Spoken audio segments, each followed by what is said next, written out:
नमस्कार, मैं Rekha Mewari BD Pande school of nursing Nainital की द्वितीय वर्ष की छात्रा हूँ। तो मैं आप सभी को एक बीमारी के बारे में बताने जा रही हूँ जो कि आँख की बीमारी है, जिसको ग्लूकोमा कहते हैं। तो ठीक है, उसको थोड़ा हम देखते हैं उसके बारे में।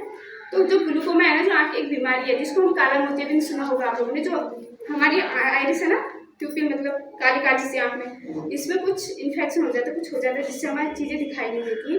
तो उसके बारे में जानेंगे। तो ये एक आँख की बीमारी होती है जिसमें क्या होता है, जो हमारी ऑप्टिक नर्व होती है ना, वो डैमेज हो जाती है। वो डैमेज कैसे होती है, मतलब कि उसमें हमारा जो इंट्राओक्यूलर प्रेशर होता है ना आँख के अंदर, वो बढ़ जाता है। ठीक है, उससे वो क्या होती है, डैमेज हो जाती है, जिससे क्या होता है, हमें आसपास की चीज़ें दिखाई नहीं देती है, या फिर हमें परमानेंट मतलब कि जो पर्सन होता है वो परमानेंटली अंधा हो जाता है। ठीक है, उसको कभी भी दिखाई नहीं देता है। अब इसके टाइप्स की बात करें तो ये मेनली 5 टाइप का होता है। फर्स्ट है हमारा open angle glaucoma. Open angle glaucoma क्या होता है, ये एक कॉमन टाइप ग्लूकोमा होता है, जिसमें क्या होता है, जो हमारा इंट्राओक्यूलर प्रेशर होता है वो धीरे धीरे इंक्रीज होता है। और इसमें मतलब स्टार्टिंग में आई पेन नहीं होता है, बहुत कम होता है मतलब। और विजन भी बहुत स्लो होता है, मतलब कम दिखाई देना शुरू हो जाता है व्यक्ति को। अगर दूसरी बात करें तो एंगल क्लोजर ग्लूकोमा, इसमें क्या होता है, प्रेशर सडनली इंक्रीज होता है, मतलब अचानक से बढ़ जाता है और आँख में भी दर्द होने लगती है जैसे। अगला हमारा नॉर्मल टेंशन ग्लूकोमा। इसमें क्या होता है ना, हमारा जो प्रेशर होता है, जो मैंने आपको बताया कि इंट्राओक्यूलर प्रेशर, वो नॉर्मल ही होता है, लेकिन फिर भी क्या होता है, जो हमारी ऑप्टिक नर्व होते हैं वो किसी कारणवश डैमेज हो जाती है। जैसे कि अगर आँख में मतलब कोई इंजरी होगी इस वजह से, या फिर कोई मेडिसिन होगी इस वजह से क्या होता है, वो डैमेज हो जाती है। अगला है हमारा सेकेंडरी ग्लूकोमा। इसमें क्या होती है, किसी अदर डिजीज या फिर मेडिसिन की वजह से हो जाते हैं। इससे क्या होता है, जो हमारी ऑप्टिक नर्व होती है वो डैमेज हो जाती है।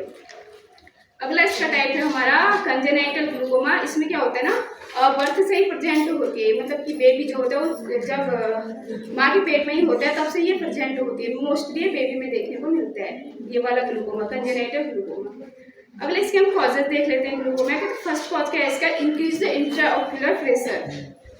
इसमें क्या होता है ना, जो हमारे आँख का जो इंट्राओक्यूलर प्रेशर होता है वो बढ़ जाता है, जिससे क्या होता है, हमारी जो ऑप्टिक नर्व होती है वो डैमेज हो जाती है। अब ऑप्टिक नर्व होती क्या है, ऑप्टिक नर्व एक ऐसी नर्व होती है जो क्या करती है, जो हमारी आँख में जिस चीज़, जैसे हम आँखों से किसी चीज़ को देख रहे हैं ना, तो वो क्या करती है, उस इन्फॉर्मेशन को हमारे ब्रेन तक लेके जाती है, यानी कि मस्तिष्क तक लेके जाती है। उससे क्या होता है, हम चीज़ों को आइडेंटिफाई कर पाते हैं। अगर जब हमारी ऑप्टिक नर्व ही डैमेज हो जाएगी, मतलब नष्ट हो जाएगी, तो इससे क्या होगा, हमारे मतलब जो आई की जो इमेजेस है वो ब्रेन तक नहीं जाएंगी, तो हम चीज़ों को भी देख नहीं पाएंगे, पहचान नहीं पाएंगे। ठीक है, अगला है हमारा फैमिली हिस्ट्री ऑफ ग्लूकोमा। क्या होता है, कभी कभी किसी की फैमिली में किसी मेंबर को होता है ग्लूकोमा, तो इससे ये चांस बढ़ जाते हैं कि अदर मतलब फैमिली के मेंबर में किसी अदर मेंबर को भी होने के ज़्यादा चांस रह जाते हैं, बढ़ जाते हैं। अगला हमारे पे एज होती है। एज अगर मतलब कि 40 एज से ऊपर वाले पेशेंट को होने के चांसेस ज़्यादा बढ़ जाते हैं ग्लूकोमा, मोतियाबिंद। अगला हमारा डायबिटीज एंड हाइपरटेंशन। क्या होता है, जो डायबिटीज एंड हाइपरटेंशन यानी कि हाई ब्लड प्रेशर वाला पेशेंट होता है, उसमें भी ग्लूकोमा जो है वो होने के चांस बढ़ जाते हैं। कैसे, क्योंकि जो हाई ब्लड प्रेशर वाला पेशेंट होता है वो क्या करता है, उसमें क्या होता है, उससे क्या होता है, जो हमारी आँख की ब्लड प्रेशर जो होती है वो डैमेज हो जाती है या फिर अफेक्ट होती है, जिससे क्या होता है, आँख में प्रॉपर ब्लड सर्कुलेशन नहीं हो पाता है, तो इससे जो होता है हमारी ऑप्टिक नर्व डैमेज हो जाती है। और ऑप्टिक नर्व डैमेज होगी तो क्या होगा, हमें मतलब ग्लूकोमा होने के चांसेस बढ़ जाते हैं। अगला हमारा long term use of steroid medicine. जो स्टेरॉइड मेडिसिन होती है उनका भी यूज करने से क्या होता है, अगर हम मतलब कम यूज करें तो कुछ नहीं होता, लेकिन हम अगर ज़्यादा यूज करें तो उनका, तो उससे भी हमारे जो ग्लूकोमा है वो होने के चांसेस बढ़ जाते हैं। अब हम देख लेते हैं इसके साइन सिम्टम्स से देख लेते हैं। इससे पहले मैं आपको चार्ट दिखा देती हूँ।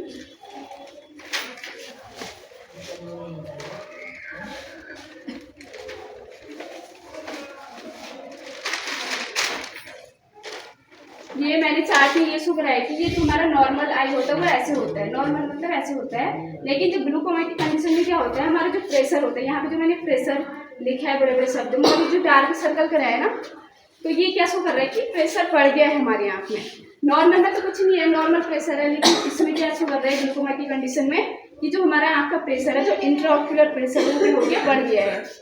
और क्या हो गया, यहाँ पे क्या होता है, जो हमारा फ्लूइड होता है ना वो यहीं जमा रहता है, मतलब वो बाहर नहीं निकल पाता है, आँख में ही जमा हो जाता है। इससे भी क्या होता है, ये भी एक ग्लूकोमा का साइन सिम्टम, मतलब कि जो फ्लूइड होता है वो बाहर नहीं आता, आँख से वहीं जमा हो जाता है। ठीक है, ये शो कर रहा है, लेकिन यहाँ पे नहीं है ना, यहाँ नॉर्मल है इस वाले में कि यहाँ पे ड्रेनेज हो गया, यहाँ पे इकट्ठा हो गया फ्लूइड। ठीक है, और यहाँ पे देखिए, यहाँ पे जो ऑप्टिक नर्व है वो डैमेज हो चुकी है ग्लूकोमा की वजह से।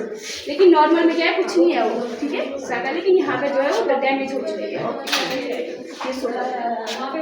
ठीक है, हम इसका थोड़ा सा साइन सिम्टम्स देख लेते हैं।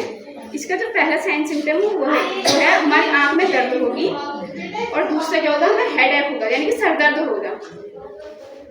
ठीक है, अगला होगा, फिर हम अगला देखते हैं, इसका जो आईओपी मतलब कि इंट्रा ऑक्यूलर प्रेशर होता है वो बढ़ जाएगा। नॉर्मल होता है 10 से 21 mmHg होगा, लेकिन अगर ज़्यादा हो जाएगा तो यानी कि 24 से ज़्यादा बढ़ जाएगा। ठीक है, अगला है हमारा लॉस ऑफ पेरिफेरल विजन, यानी कि जो पर्सन होगा जिसको ग्लूकोमा होगा तो उसको क्या होगा, आसपास की चीज़ें दिखाई देनी बंद हो जाएंगी, मतलब उसको क्लियर नहीं दिखाई देंगी आसपास की चीज़ें। अगला है हमारा failure to detect colour change, यानी कि जो पर्सन होगा ना ग्लूकोमा वाला, उसको जो है कलर मतलब किसी भी चीज़ में कलर आइडेंटिफाई नहीं करेगा, मतलब पहचान नहीं पाएगा कि इसका रेड कलर है या ब्लू कलर है, इस टाइप से कलर को नहीं पहचान पाएगा वो। अगला है जो हमारी आँख है उसमें दर्द होती है, और आँख जो होती है वो लाल हो जाती है, पूरी आँख लाल हो जाती है, देखा होगा आपने। और जो इंट्राऑक्यूलर प्रेशर होता है वो 40 मतलब कि 40 से 70 तक के बीच बढ़ जाता है। ठीक है, इंट्राऑक्यूलर प्रेशर होता है जो बढ़ जाता है। और फोटोफोबिया होगा, फोटोफोबिया मतलब कि क्या होगा, इसमें ब्राइट लाइट से जो होता है पर्सन की आंखों में इरिटेशन होगा, उसको डिस्कम्फर्ट होगा, मतलब कि उसको आंखों में अजीब सा होगा, मतलब कि दर्द जैसी होने लग जाएगी ब्राइट लाइट मतलब तेज लाइट में। ठीक है, अब हम इसके डायग्नोस्टिक इवैल्यूएशन देख लेते हैं। तो इसका डायग्नोस्टिक इवैल्यूएशन फर्स्ट क्या है, टोनोमेट्री। टोनोमेट्री में क्या होता है कि हम इसमें क्या करते हैं, आई प्रेशर को चेक करते हैं। और अगला है हमारा ऑप्थेल्मोस्कोपी, ये क्या होता है, एक वो होता है, क्या कहते हैं, इंस्ट्रूमेंट होता है। इससे क्या कहते हैं, डॉक्टर जो होते हैं ना वो ये चेक करते हैं कि जो हमारी ऑप्टिक नर्व है वो डैमेज हो चुकी है या फिर नॉर्मल है। ठीक है, एक इंस्ट्रूमेंट होता है। अगला है हमारा विजुअल फील्ड टेस्टिंग, इसमें क्या होता है, ये टेस्ट पेशेंट की मतलब साइड विजन को देखने के लिए किया जाता है। अगला हमारा गोनिस्कोपी, इस टेस्ट में क्या होता है, डॉक्टर आई के मतलब ड्रेनेज एंगल को चेक करते हैं कि इसको ओपन एंगल ग्लूकोमा है या फिर एंगल क्लोज्ड ग्लूकोमा है करके चेक करते हैं, मतलब इससे। अगला हम चेक करते हैं इसके मेडिकल एंड सर्जिकल मैनेजमेंट को देखते हैं। इसका जो मेडिकल मैनेजमेंट है वो ये है कि इसमें आई ड्रॉप दी जाती है पर्सन को। आई ड्रॉप क्यों दी जाती है, क्योंकि जिससे जो हमारा आई प्रेशर वो कम होता है। और दूसरा इसमें कुछ मेडिसिन यानी कि कुछ दवाइयाँ दी जाती हैं, जिसमें कि पहली दवाई है हमारी बीटा ब्लॉकर्स।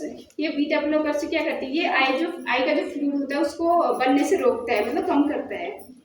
और दूसरा जो है वो है मीटोटिक्स, ये क्या करता है, ये मतलब आई के जो आउटफ्लो, जो आई का जो फ्लूइड है ना उसको बाहर निकालने में हेल्प करता है। अब हम इसका सर्जिकल मैनेजमेंट देखते हैं। सर्जिकल मैनेजमेंट में क्या होता है, जब मतलब पर्सन जो है वो दवाई से ठीक नहीं होता तो तब हम सर्जिकल मैनेजमेंट करते हैं, यानी कि सर्जरी करते हैं। तो इसकी फर्स्ट सर्जरी है लेजर थेरेपी। इसमें क्या करते हैं, ट्रेबेकुलोस्टोमी होती है, इसमें क्या होता है, लेजर की मदद से क्या करते हैं, आँख के ड्रेनेज को बेहतर किया जाता है ताकि जो फ्लूइड है वो आसानी से बाहर निकल सके। अगला है हमारा इसका इरिटोटमी। इसमें क्या करते हैं, जो आइरिस में एक छोटा सा छेद करते हैं, जिससे क्या होता है जो फ्लूइड होता है वो बाहर निकल जाए। हम इसका क्या कहते हैं, नर्सिंग मैनेजमेंट देख लेते हैं। इस क्या करते हैं, हम आई प्रेशर को मॉनिटर करते हैं, यानी कि मेजर करते हैं कि आई प्रेशर कितना है करके। उसके बाद रिड्यूस स्ट्रेस, उसका जो मतलब कि जो उसकी एंजाइटी है, उसको जो डर है उसको कम करेंगे।